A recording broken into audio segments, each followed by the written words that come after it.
para magawa nila yung service na kailangan nilang gawin dun sa unit. So yun, tulog muna ako guys, and kita-kits na lang tayo mamaya bago umuwi.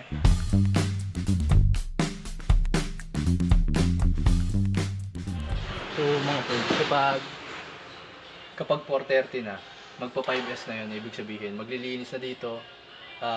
5S, may ano yan, may meaning yan eh.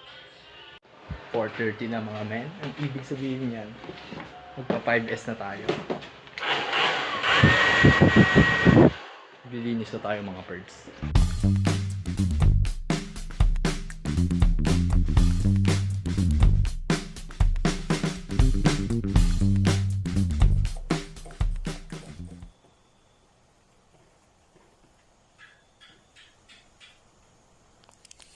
So, mapapansin nyo mga man, bitin na naman yung video natin. So, bago kami mag-proceed dun sa technician na part, na-assign muna kami dun sa parts department. So, dito ilalagay yung mga parts